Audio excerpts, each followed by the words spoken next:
Parlamento Nacional, o governo atu implementa lei protocolo Estado e evento nacional será. Liu plenária Comissão Permanente terça-feira, Presidente Comissão B, Deputado Domingos Augusto Decker Hateting, Lei Protocolo Estado aprova e Parlamento Nacional. No Presidente República promulga ona, também o Ministério relevante tem que implementar a lei refere e evento nacionais será. Decker observa, durante o Ministério Maxai Comissão Organizadora, onde organiza evento nacional será, não lá tem regra protocolo. Também lei protocolo nebe vigora ona e halorong ida fulan julho precisa implementa, onde uniformiza no evento será belela o dia. Vossa Excelência, Ministro Assuntos Parlamentares, atual usa lei protocolo de Estado. Lei deve aprovado e promulgado no válido a o dia 1 de julho.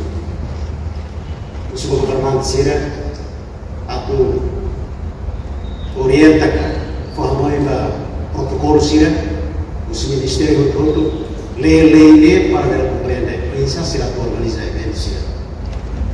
Então durante que não houve pressão evento sira lebe kalau itu dari larame talabar kumuraga lakuir ema entidade científica lain dengan linha objetivo primeiro maka halak pun ema ne ego nune organiza eventos nacionais ou internacionais oficiais sira que vale ema linha vontade ema linha sentimento linha segundo Hatamba preocupação vice-ministro Assuntos Parlamentares, Aderito Hugo da Costa declara, normalmente Ministério Estatal no Ministério Negócio Estrangeiro, mas sai comissão organizadora do evento nacional será durante ne parte se comunica ao Ministério relevante, onde implementa.